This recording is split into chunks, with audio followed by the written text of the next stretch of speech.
I was just a backup plan for my grandparents. They chose my cousin over me, and now they want to pretend we're family again. I'm 31 now, and I've lived with my grandparents for as long as I can remember. My parents died when I was just a little kid, so my grandparents stepped in and adopted me. Being an only child, I probably would have ended up in the foster system if they hadn't taken me in. I've always been deeply grateful to them for that, and I know they gave up a lot to raise me. They weren't exactly young when they brought me home, and taking care of a small child at their age couldn't have been easy. But they did it anyway. They made sure I was fed, clothed, and had a roof over my head. They were definitely strict, but to be honest, I don't hold that against them. I owe them everything. I honestly can't imagine where I would have ended up if they hadn't stepped up and taken me under their wing. I barely have any memories of my parents, but I imagine that I must have reminded my grandparents of them in some way. That couldn't have been easy either. Still, they treated me like their own, even though it often felt like they were more focused on managing my life than connecting with me emotionally. Maybe that's just how they saw parenting, or maybe that's how they were raised themselves, but they always insisted on doing things their way. As a kid, I never got to decide anything for myself. They fed me what they thought was healthy, dressed me in what they thought looked decent, and made every choice on my behalf. No room for opinions, especially not mine. I remember wanting so many things growing up, different clothes, toys, even food, but I never got them. It wasn't even an option. My voice didn't matter. I didn't dare push back or argue. There was always this fear hanging over me that if I upset them, they'd change their minds and send me away. They weren't cruel, not in the traditional sense, but they weren't warm either. They never hugged me much or said I love you. I think it was a generational thing. They just weren't comfortable with emotional displays. Their main focus seemed to be raising me the way they thought was best, which to them meant obedience and compliance. So, I listened. I followed every rule, every instruction. I figured they knew better, and I convinced myself their way was the right way. Even when I watched my cousins play with the coolest toys or show off superhero-themed clothes, I swallowed my jealousy and reminded myself that my grandparents must have a reason for not giving me those things. I genuinely believed they were doing what was best. It wasn't until I got older, high school age, maybe, that I started questioning everything. I realized they'd been controlling every part of my life, and I couldn't tell if it was intentional or just how they were wired. Either way, they were so used to calling the shots that it became second nature to them. As a kid, I didn't see the problem. But the older I got, the more it wore me down. I resented always having to obey, even when I didn't agree. But I still did it out of fear, mostly. I was terrified of being abandoned, of ending up completely alone. That fear kept me in line for years. And then, before I even realized it, it was time to fill out college applications. I had always dreamed of going to art school. Creating things had been my passion for as long as I could remember. But, of course, my grandparents had other plans. They didn't talk it through with me or try to understand where I was coming from. They just demanded that I pick a more practical path. They wanted me to major in economics, something I had zero interest in. And that's when everything inside me just snapped. All the frustration, all the bottled-up resentment, it finally erupted. I surprised even myself by pushing back. I had never stood up to them before, not once. But in that moment, I knew if I didn't do it now, I'd regret it for the rest of my life. I told them no. I told them I was going to art school. I explained that I had real talent, that my teachers believed in me, that I had a shot at actually making it. But none of that mattered to them. If it didn't fit their idea of success, it wasn't good enough. And after that conversation, they started keeping their distance. They didn't yell or scream, they just pulled away. Once I submitted my college applications, it felt like something between us had broken. They didn't say it out loud, but I could tell they thought I'd made a huge mistake. They barely spoke to me during my last weeks of high school. I was heartbroken. They were the only family I had ever known, and now they were acting like I was a stranger. The day of my graduation came, and they didn't even show up. I stood there alone while every other student had someone cheering them on. It hit me hard. That was the day I realized something painful. I had always seen them as my parents, but maybe they had never truly seen me as their child. If they had truly cared about me the way I cared about them, they would have set our differences aside and come to my graduation. The more I sat with that thought, the more I started to realize something painful. I wasn't really a grandchild to them. I was more like a project. They wanted perfection and obedience, nothing more. As long as I followed their rules, they were kind and supportive. But the moment I made a choice they didn't agree with, they vanished from my life without hesitation. It was one of the hardest truths I ever had to face, but deep down, I knew it was real. It took me a long time to fully accept that their love wasn't unconditional. Mine was, I loved them no matter what. But theirs came with a checklist. If I didn't tick every box, I didn't deserve their love. They didn't reach out after my graduation. Not when I moved away for college, not in the days that followed radio silence. Eventually, I grew used to it.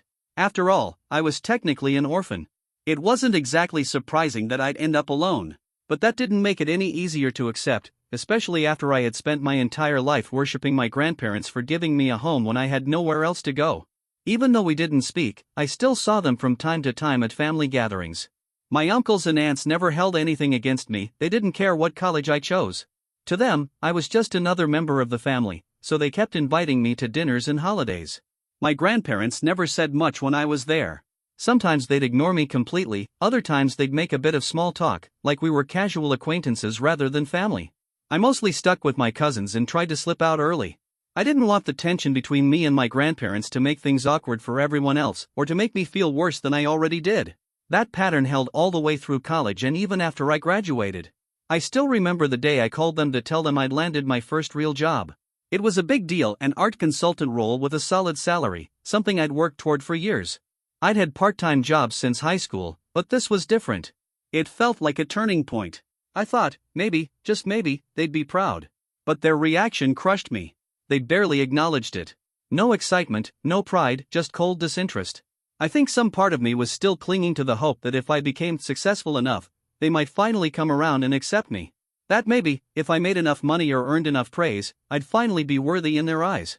But that call shattered that illusion. I knew then and there that nothing I ever did would be good enough.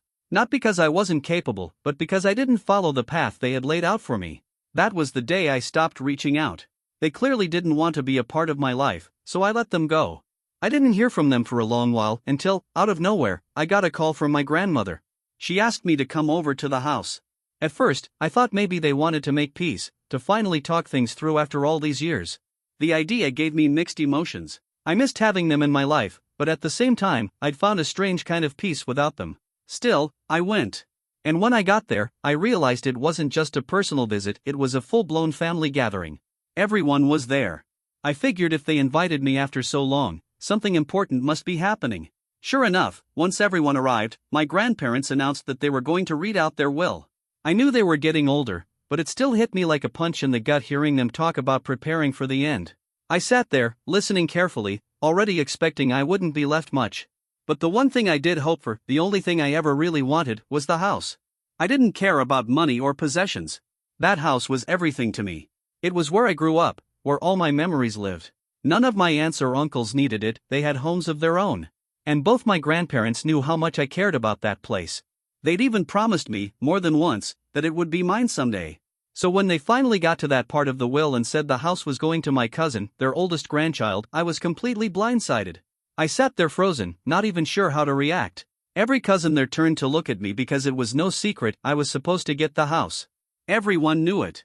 Once I could finally speak, I asked my grandparents what was going on. They simply said they had decided to leave the house to their eldest grandchild, my cousin. I reminded them that they had promised it to me. I told them about all the memories that house held for me. The attic still had boxes of my parents' things. The dining room furniture? My mom picked it out. That house was the only real link I had to my parents and to the happier times with my grandparents before everything fell apart. But they didn't budge.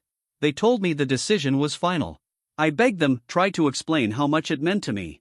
That's when they finally said what I think they'd always believed: I could have had the house, if only I had obeyed them. If I had picked a respectable career. They said I'd embarrassed them by choosing art, and because of that, I didn't deserve to inherit anything from them. That crushed me. I had never thought of the house as theirs, to me, it was ours. It was home. And right then, it became clear that this had nothing to do with age or birth order. They weren't giving the house to my cousin out of tradition, they were punishing me for choosing my own path instead of the one they tried to force on me. In that moment, something in me broke. I stopped seeing them as flawed people trying their best and started wondering if maybe they were just not good people. I didn't say anything else. There was nothing left to say. I left quietly. In the days that followed, the sadness faded and gave way to anger.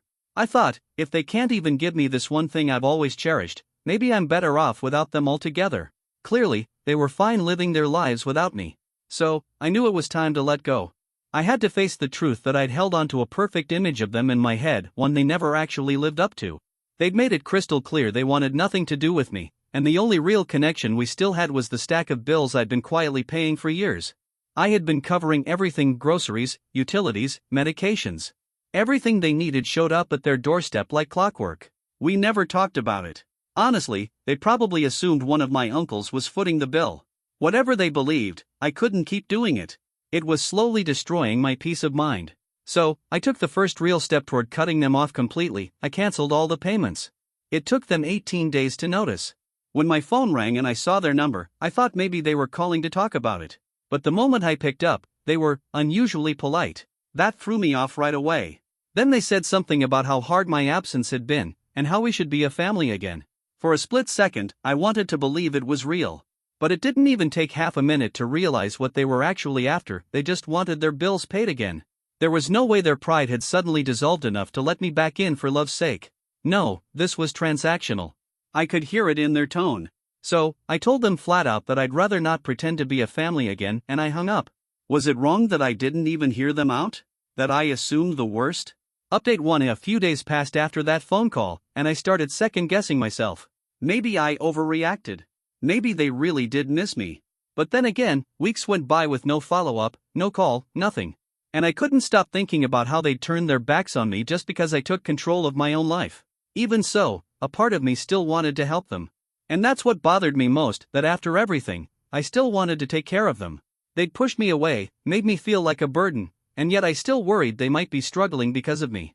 It wasn't like they were broke. My grandfather had a solid pension. But still, I kept thinking about their age, and how maybe they needed someone looking out for them. The guilt wouldn't let me sleep. I started wondering if maybe I should call and apologize even though I didn't know what for. The idea that I might be the reason our relationship had crumbled was eating me alive. But I never called. And then, about a month later, my grandmother called me again. Except this time, she wasn't polite. She went off on me, said I was selfish, heartless. Words I never thought I'd hear from her. I just sat there crying, asking what I'd done to deserve that. She scoffed and told me I stopped paying their bills because they didn't give me the house. I told her I was sorry, and if they needed help, I'd start sending money again. But she cut me off. She said they didn't want anything from me, that they had raised an ungrateful failure, and they regretted ever taking me in. She called just to make sure I knew how much of a disappointment I was. I couldn't even respond. I just cried and listened, more alone in that moment than I had ever felt in my entire life. Update 2: a couple of months passed after that fight with my grandmother, and I finally broke down and went to therapy. I'd been spiraling for a while, and my friends had been begging me to get help, but I kept putting it off.